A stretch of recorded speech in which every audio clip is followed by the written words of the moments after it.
2, 3. Hello and welcome back to the Mixing Music Podcast. I'm your host Dee Kei, and we have a very special episode today. Another episode with special guest Michael Van Wagoner. Hi, Michael. How are you doing? What's up? I'm doing good, man. How have you been? Good. Been very busy. It's been decent weather in LA. A little bit cloudy the last couple days. Cooled down, but Utah's warming much up. Much better than in Utah for sure. Yeah. Utah's definitely warming up. Michael, we've done a few of these. We've only done one mix review before, and it's one of our most played podcast episodes. So we're really excited to have you back and talk to you about this new song, Otherside, which actually has been out for a little bit. When did it come out? It came out mid-January, so a few months ago.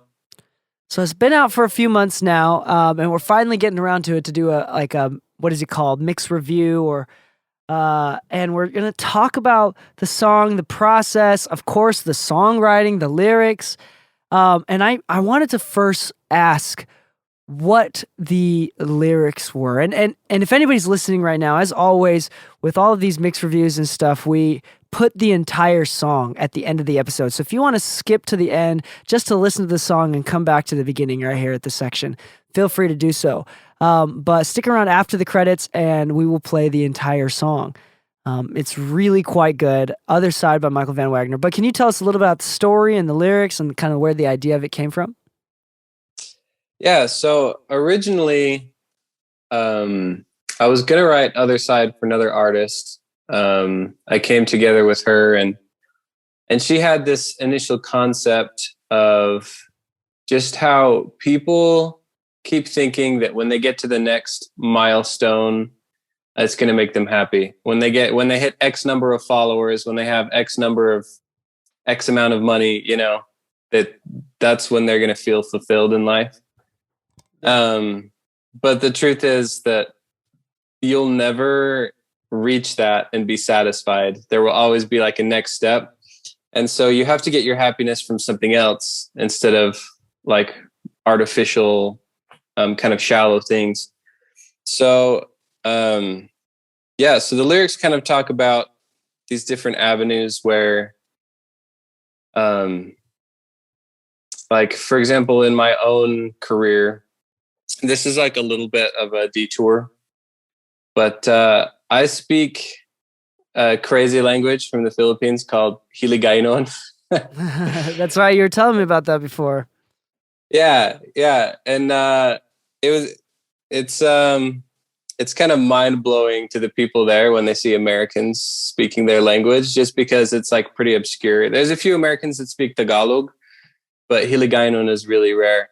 And so me and my roommate, we both spoke that language, and just for fun, we started making these videos, and we didn't expect it at all, but it kind of blew up in the Philippines and started getting millions of views with these like silly videos we would make. And I remember the first time we hit 1 million views, it was like, oh my gosh, this is the greatest day ever. We made it. Woo. And we were so hyped.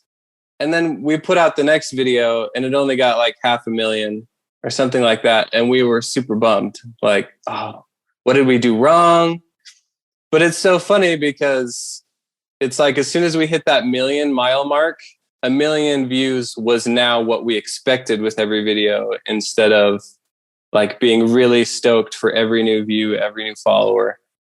And so that's kind of the point for me when I realized that I need to base my happiness in my career, not based on the number of streams I'm getting in my music, not the number of followers or likes I'm getting, but in the intrinsic value of creating art and putting something meaningful into the world. Yeah, there's this, this is actually perfect timing. There's this book I just finished called The Practice by Seth Godin. I think it's a relatively new one. Mm-hmm. And it talks about how it's a book for creatives. And I actually really highly recommend it. And the simple concept of, like, if you try to control the outcome, the one thing that is not in your control, you can't control. Nobody can control the outcome as that creative. Right. But if you try to control the outcome, it'll just like lead to disappointment, you know. But if you focus on the joy of the creation, the work, And also like the idea of like goals, like to a certain degree, there's a lot of like, let's say you have a goal to make $1 million or to have 2 kids, right? Or whatever your goal is, to get a Billboard charting record, whatever it is, right? Mm-hmm. Does your goal, like, does life end when you reach your goal? You know, it's like it's Right. always supposed Like, to be what's the shifting and next moving step? around. So what kind of conclusion did you kind of discover within yourself while you're writing this, or, you know, so what did you learn from the experience, I guess? So in the experience of writing it, I thought about myself, because the tagline is, it's going to leave you cold and empty on the other side. And that's both speaking on once you're on the other side of reaching that goal, getting that number of followers or that amount of money or whatever. And it also kind of refers to, like, after you die, what are you going to look back on and be proud of? Like, after you die, is it going to be like, oh yeah, I made a bunch of money? Or is it going to be, I impacted a lot of people and helped make people's lives better through my music. I helped influence people for good. And so the song kind of just like tackles that concept of, when you get to the other side, what's going to leave you fulfilled and what's going to leave you feeling empty inside. Yeah. Now, one of the things that I hope for and I believe in is that usually wealth and income comes from a scalable, some sort of way that you've serviced others. Like when you write music and you become a celebrity, I know it sounds kind of silly, but you're helping a lot of people out in a very scalable way. That's true. So, I mean, like, no matter how dumb the song is, the fact that it's so out there, like it's definitely helping people in one way or another, even if the purpose is just providing entertainment, right? Mm-hmm. And I think there's a trend right now of hating on highly successful people. There's a lot of people. I think who that's hate always the been a trend. millionaires. That's never that's never been different. And you know, they have valid points, valid arguments, but for the most part, for example, Jeff Bezos being one of the wealthiest people in the world, I love Amazon. I think it's an amazing service, and it helps a lot of people. And so I have no problem with the fact that he makes a lot of money, what he does, because he's creating value. But the thing is, the problem is the focus, right? Obviously, you need money. You need money to like provide for your family, provide for your needs. There's nothing wrong with having an excess of money either. But it's where your focus is. If your focus is in your craft and creating something meaningful, then you're going to get fulfillment from it, regardless of if you make $1 million or if you make $0. Absolutely. And to be honest, like the whole paradox with Jeff Bezos, I don't know if we talked about this before, but the idea that if Jeff Bezos built Amazon to make money, then he would have stopped and sold Amazon or stopped working himself 15 years ago. I mean, there's only so much money that you can have before it becomes impossible to spend. Like, and it's not as high as you think. Yeah. Like, and so the fact that he's still doing it, he's not doing it for money. It's very obvious that he's not doing it for money. Amazon is a valuable service that has no replacement. It's serving the world and providing efficiency in a way that people like, especially the pandemic. Like Amazon really came through. Oh yeah, and it really does good in the world. And I would say that those who follow that trend of that never ending, it's always trending of hating on or being jealous. I would say being jealous of those that are wealthy and more successful, more intelligent, whatever it is. It's usually that's one of the problems and the issues of why that person is not likely to be successful. That victim mentality, that inability to be open-minded and consider that you can do it too. That Jeff Bezos is not special or extra smart in any of the sense of the way. He just didn't go to parties and sacrificed. Like, I don't know if sacrificing your family is something honorable, but like I know that like to the point where he's working really, really hard, working way too many hours. Like you cannot deny the hard work that he's putting in, the consistency of hard work that he's putting in.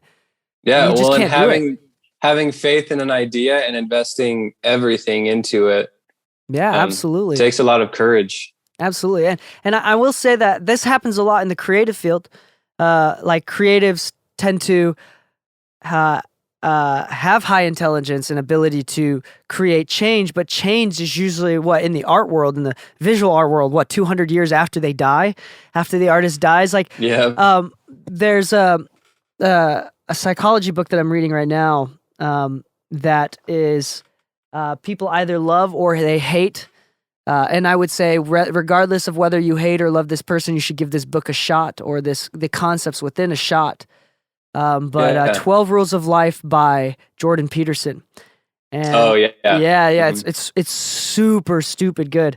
But Jordan Peterson, a lot of his talks about creatives, like he's a huge fan of creativity, and he's an advocate of pumping more money into the art scene in Toronto and in the government, and that he often talks about how it's in the government's best interest to pump more money into the art scene to revitalize the city, kind of thing, and in turn all this other stuff. Very, very awesome person. And he talks about there's this correlation with creativity, where creatives tend to be open-minded. They're really willing to accept new concepts that normal people can't really see, and they create change. For example, like when Impressionism came out, when it was first new, like people had actual physical emotional reactions. Like people were angry about this art style. Yeah. Like, and then now it's so normal and accepted that nobody thinks twice. Like people have Impressionism all over the place. But it was the fact that those early Impressionist artists like created the change, changed the culture. There's no immediate payback. So creative actually has this correlation with lack of income, high risk, high reward. So it's like there's only 1% of people that ever make anything from music or anything creative, and they make a lot of money, but most people aren't going to make it, which is unfortunate, but it still doesn't mean you're not going to create change.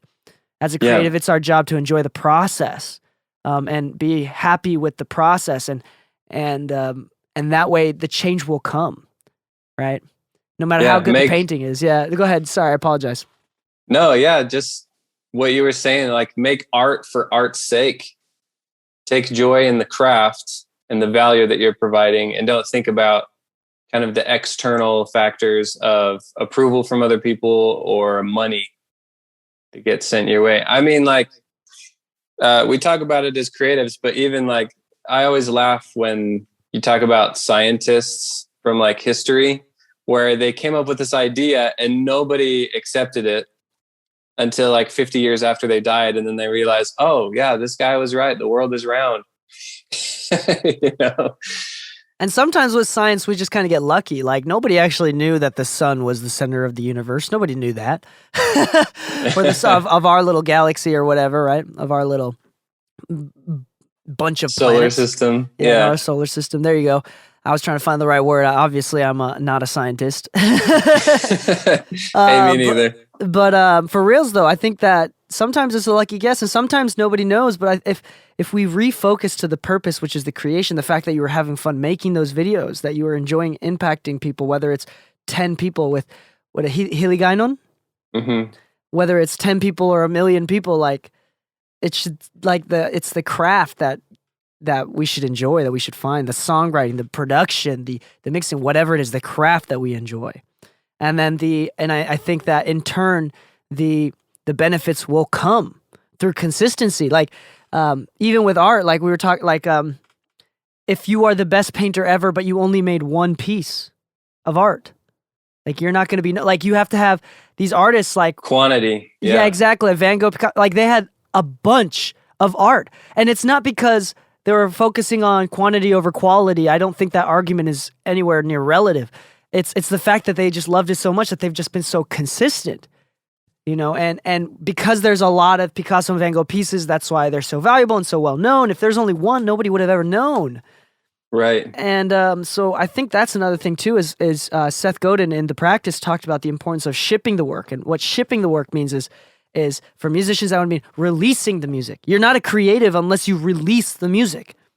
Exactly. Or if you're an artist, like put it in a, like try to get it sold or put a listing on Etsy or something. Just get it up there. Put it on YouTube if you make videos. Don't just hold it on your hard drive. If you make a lot of songs and just leave it on your hard drive, you're not an artist. You're not a creative, according to Seth Godin. And I think there's a lot of truth in that. Not to like put anybody down, because I'm sure most of us have songs on our hard drive more so. No, yeah, well, not to put people down, but to encourage them that the songs you've just got sitting on your hard drive, finish them. Have the discipline. You probably have like a verse and a chorus. Force yourself to finish the song and put it out there. I think the word that you said, discipline, I really like that. How have you gotten over your own ego and own insecurities to be able to, because you weren't releasing music very much until relatively recently. No, yeah. Well, I actually talked about this when we were discussing the like lyric meaning around Never Be. Yes, but, which is another episode. It was the first mixed feedback episode that we did with Michael here. It's in an earlier episode. You could go check that out. But yeah, tell me more. Yeah, so I just honestly didn't think I could cut it as an artist. I loved writing songs, and like there was something in me that I knew that I was good enough. But I let all of these external factors kind of dictate what I allowed myself to do. I kind of had this mental, I was fixated on this idea, I guess, that as an artist, I had to be really eccentric. I had to be extremely good looking. I thought I was too out of shape. I didn't look like an artist. I wasn't interesting enough as a person. And those thoughts really like prevented me from allowing myself to put out my own music. I was just writing for other artists at that time. But the most joy, I still enjoy writing for other people, but if I didn't have my own artist project, I would be so creatively unfulfilled. Like I feel like I need to be putting out my own music. And even if it doesn't take off, even if I don't end up, being the next Justin Bieber or whatever, it's been one of the most fulfilling aspects of my life is deciding to become an artist and releasing my own music. Now, do you feel on a personal level that there was an emotional difference between writing songs and leaving them on your hard drive and when you finally decided to release them into the wild? Yeah, well, it's nerve-wracking at first because it's impossible to switch off the thoughts of like, okay, what if people hate it? What if nobody listens to it? It's impossible to shut those voices out, but just ignoring them and pushing through the nerves and putting it out there, it's been so rewarding because the feedback from people has been incredible. It hasn't like blown up and gotten millions of streams, but the people that it has reached have reached out to me and have told me like, hey, this song really helped me. And the value of that is just, you can't measure it. Absolutely. Absolutely. I think many times, like I want to talk more about like practical empathy, which is like the ability, like you make art for yourself to a certain degree and for the process, but you also have to have some sort of practical empathy and discover what your audience wants or what your fans want. Right. And a lot of the times, some people are like, who is my audience, and try to define their audience. But most of the time you can't really tell until you look at the analytics afterwards.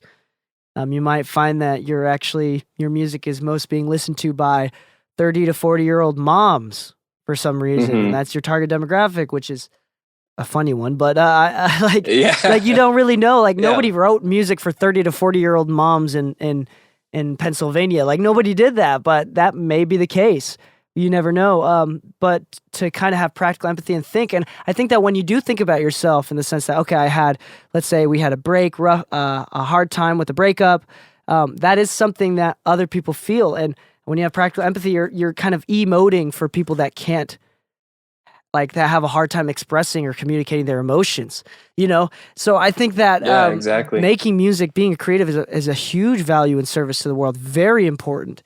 And I think that when anybody listening to the podcast right now that is not shipping their work, is not releasing their music or posting their videos, if they make videos or whatever, right? Whatever your creative work is, that I would say that maybe you're being insecure and you're being scared, and there's lots of value behind, or lots of perfectly good reasons. But I would argue that that's low-key being selfish. That's doing a disservice to the world. The world needs your art, no matter how bad or good you think it is. And yeah, I absolutely there's always agree. a place for it. It might be harder to find, and you might not be Justin Bieber, like you said, but there's a place for it, and there's going to be that one person or tens of thousands of people, whatever, millions of people, whatever it is, even if it's just one person, that you're going to change their life, show them a way of life that nobody else could express for them. That's super important. Yeah. Simply having the courage to put out music. I've had peers that they're not necessarily fans of my music because their genre taste is a little different. But the fact that I'm pursuing it has given them courage to pursue their own passions as well. And so even if it's not about impacting somebody with the song itself, but with who you are and with your courage to be a creative and to pursue what you're passionate about, that empowers other people to do the same. I agree. I strongly agree. I think that the process is inspirational. And the process, like if we stay focused on the process, then everything becomes a little bit easier and let go of the outcome. But this is the Mixing and Master. This is the Mixing Music Podcast. So we have to talk about the mix here. Just briefly here. You, in this song, right, Otherside, you asked me specifically about kick and bass. Can you tell the audience a little bit about what you were looking for with the rough mix versus why you came to me and what we were able to do together, and how that turned out for you? Yeah. So when I had my rough mix, I'm admittedly not the strongest producer. I'm still kind of learning the ropes and getting into it. And don't say that. Don't say that. You're making people that are insecure feel worse about themselves. That's what you're doing. Don't say that. Nobody should say that. You're good. You're good. We can cut that out then. No, I'm teasing. No, I want it in there because I think that's an important point to make. Yeah. But no, like really though, I don't think so. You're amazing. You're very talented, and I think anybody that listens can agree to that. Well, I really appreciate that, man. But I do. So I think there's value in like knowing your strengths and weaknesses. But like when I produced this song, I definitely felt like the drop was missing some oomph. I wanted that kick and snare to like really punch you in the face. And also there's kind of a slappy bass, and I wanted it to cut through, and I needed the relationship between the bass and the kick to create the groove of the entire song. And just no matter what I tried, I wasn't able to make it punchy enough. And so that's something that when I came to you with the stems, I was like, hey, what I'm looking for most is just getting the groove of the song through this relationship of the kick and the bass. And that's definitely what you brought to the table. I mean, the drop is sick. And just after I heard your mix, it was like, this is what I want. You know? That's the best compliment I can get. But as far as technicality goes, let's talk a little bit about this so anybody listening can walk away with some practical advice for a kick and bass relationship. Typically, with kick and bass, they are always interrupting each other or getting in each other's way. But I would say a basic way of, there's a lot of different ways to look at it, but a basic way of looking at it is first deciding if the bass or the kick which one is gonna sit lower in the frequency. Is the kick drum going to be the lowest element, like from a frequency point, right? Is the bass gonna be really low and subby, or is it gonna be the kick that's gonna be really, really low and subby? Which one's gonna stand slightly above it? You know, still in the lows, but not as subby. And usually with hip hop music, the bass is much lower than the kick. But like in rock music, usually the kick is lower than the bass in a lot of cases. And it depends on like cultural genres, like it's also vibe, genre cultures. But yeah, in this case, we did add a little bit more low end to the kick. And because it was a nice slappy bass, I think I treated it to sit a little bit above the kick, but still punch through and have some low end. There's a free plugin that I used actually on this kick drum. Free plugin alert. Oh, actually, this was on the bass. This is it's the Bark of Dog. So just type in Bark of Dog if you're looking for a free plugin. It's the Voice of God, but the free version. And it's not as good as the OG Voice of God from UAD, but the Bark of Dog is really, really, really good and definitely enhances that low end. What it does, it's a filter. So it's a high pass filter, but with a little bump. So when you boost it, the bump goes up a little bit, but it still cuts off the low end. So it makes it really nice and clean, but makes it feel deeper. I really like that filter boost kind of thing. I forgot what they're technically called, but I really love those types of emulation for the low end. With the bass there, the kick drum, I added a little bit of R bass to have that low subby enhancement there, just to make it sit a little bit lower in the mix. And yeah, this song in general is just really incredible, production-wise, songwriting-wise, lyrics as always, as you're like the king of that in my eyes. Appreciate that, man. And for anybody listening, again, at the end of the song, after the outro music, stick around and you can hear the entire song, and I really recommend it. Michael, where can people find your music and your social media, all that jazz? Let's do a little shout out here. Yeah, so you can find me on pretty much any platform: Spotify, Apple Music, Tidal, Deezer, all of the above, under Michael Van Wagoner. It's kind of hard to spell. So Michael spelled regularly. Yeah, Michael, and then Van space Wagoner. VAN space WAGONER. ONER. Yep. Yeah. And then on Instagram, my handle is @MichaelVSongs. And I'm also trying to get TikTok going. Trying to be consistent.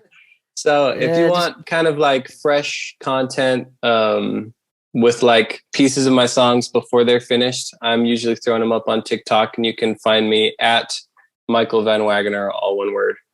That's awesome. Yeah, I have noticed that you're pushing your TikTok, so that's really dope. That's really awesome. It's a great platform to be on for musicians right now. Yeah, it really is. For a minute. On that note, what was I going to ask? I was going to ask, is it okay if people hit you up for advice on Instagram or wherever, people DM you, ask some questions about songwriting, get some help or some motivation or anything like that? Is that okay? Absolutely. Yeah, honestly, that's one of my favorite parts of being kind of a low-key artist, is that I can have a personal relationship with all of my fans. I regularly like FaceTime with people that follow me who are either looking for advice or just want to chat. So yeah, hit me up. Happy to help. Happy to listen to your demos and give whatever feedback you're looking for. And I highly suggest anybody listening does. I don't want to overwhelm you with the DMs and stuff, but at the same time, I think that everybody that's interested should go out of their way and reach out to Michael Van Wagoner. If you have any questions or looking for advice or want some feedback, Michael is the man and is very good with the songwriting. So congratulations on this song. That. Yeah. Yeah.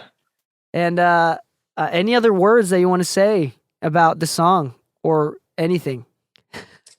Go stream it, put it in your playlist. Run it up.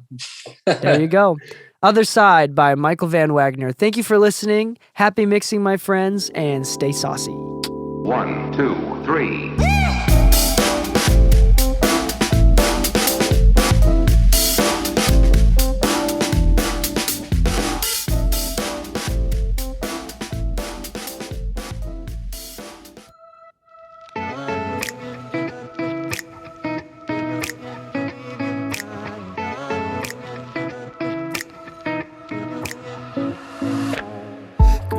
Caught stepping at the high life, wishing you could be like them. They got the fast cars, diamonds on the high rise, always looking like a 10.